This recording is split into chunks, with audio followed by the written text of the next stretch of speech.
Dream a little dream of me. Hey there kindreds, welcome back to my channel. I'm Jessica the Story Witch and this is the 31 Days of Tarot Challenge started by Ethony. I'll link her blog with the challenge details down below. Apologies that I look like a total scruff bag. I went swimming earlier with the kids and I haven't had a chance to sort myself out, so you're just going to have to bear with me.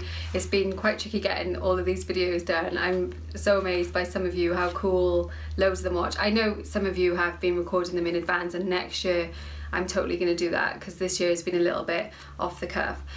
And I've also had a problem with a couple of the videos I filmed have not turned out okay. The sound just isn't on there for some reason, so I'm gonna have to refilm those. Yay! So today I'm gonna do prompts 8, 9, 10 and 11. So prompt 8 is the top 5 decks on my wish list right now. I'm not a massive deck collector, to be honest. I tend to dither and keep decks in my basket for quite a long time before I actually commit. I think that's because really for me I don't know if a deck is going to work for me until I've actually worked with the deck, so it's really hard. It's always a gamble, you know, choosing a deck and then just hoping that it's going to be right. I do look at I like to watch unboxing and flip throughs and things on YouTube, which is really cool, so you can actually see all ideally of the cards, and there's certain cards in particular I need to see the strength card. I like to see the four of Pentacles or whatever the deck has as that sort of thing, and there's a few other cards as well, High Priestess, you know, the ones, I suppose all the major arcana really, and then there's a few in the minor arcana as well which I do like to see first before I commit to buy. And then when I get it, it's just a kind of hope and see if it is actually going to resonate, and I try to keep them for a while to see if they are going to, and I work with them for myself first, and then the whole kind of connecting with the deck process does take me quite a long time until I feel really kind of tuned in, although not always. Sometimes it just kind of seems to click straight away, and that's really cool when that happens. But generally I'm a bit of a cautious deck buyer. I'm not a massive, I don't buy loads and loads of decks. And if I find that one isn't resonating with me and I'm just not using it very much, I'll try and sort of work out why that is, and if it's because I'm not connecting enough, because I'm not using the cards enough, and so I'll kind of use that deck more. But then sometimes it still isn't a good fit for me, and in that case then I try and move it on. I try and gift it to somebody who will resonate with that deck and be able to use that deck. So anyway, that's basically a long-winded ramble about why I haven't bought loads of decks, and also why my wish list is quite short, I guess, although since I've been watching other people's videos for this challenge, my possibles has got a lot longer. Haven't bought any and I probably won't for months, but I'm definitely adding them to the think about list. So the ones that I am pretty much sure that I will be wanting to get, things that I've been thinking about for a while, although like I say I'm so rubbish at committing, which is weird because in other areas of my life I'm just yes, no, and I know, but with buying tarot decks I don't know why. I think it's for me because I really need to use the deck before I know, but that's not really going to work, is it, letting people try before you buy with tarot decks? So it would be cool though, wouldn't it? So the decks that have been in my basket stroke wish list for quite a while now, and I still haven't bought them, but maybe I will this year. But maybe I won't, I'm sorry. Is the Good Tarot. That's one, and it's so reasonable that I probably will get that one because it's not a lot of money to lay out and then potentially not like it. It's not like something like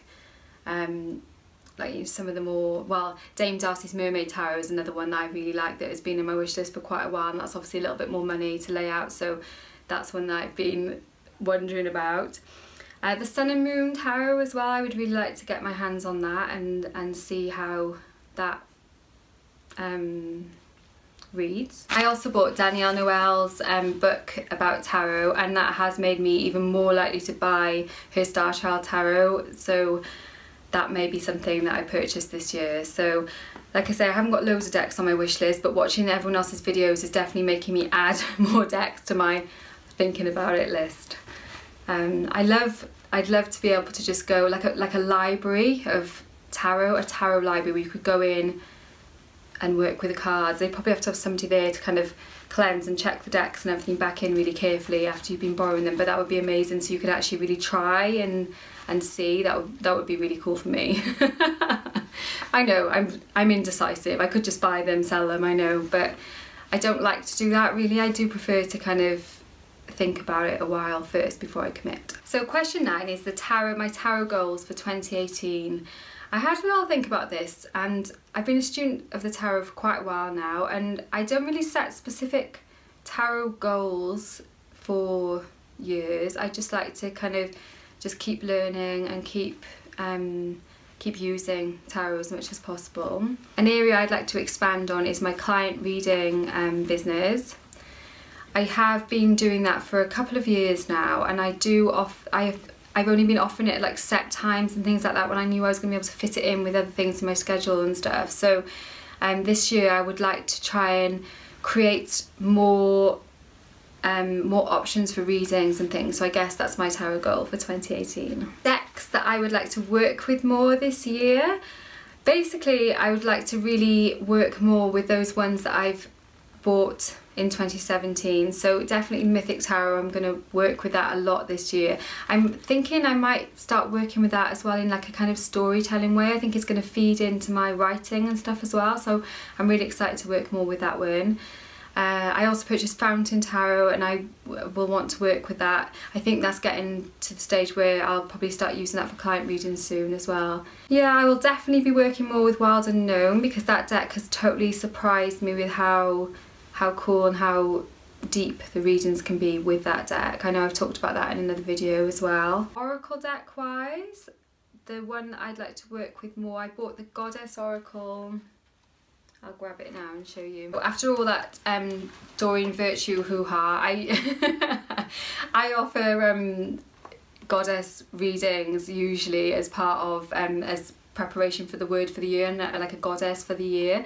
So I've been using Doreen Virtue's deck for doing those readings, but yeah, with all the hoo-ha and everything with Doreen, I decided to use it as a good excuse to buy a new Goddess Oracle. So I bought this one, and it is really, I'll hold it a bit closer, I don't know if you can see it. And I'm finding this really, really good. So yeah, I'm definitely going to work more with this as well this year. And that's it for days 8 to 11. I'll try and catch up with the other videos as soon as I can. Thank you so much for watching, guys. Let me know down below if you're doing the challenge too. I'd love to watch your videos and probably end up adding all your wishlist decks to my wishlist too. Warmest blessings, and I will see you very soon. Da, da, da, da, da.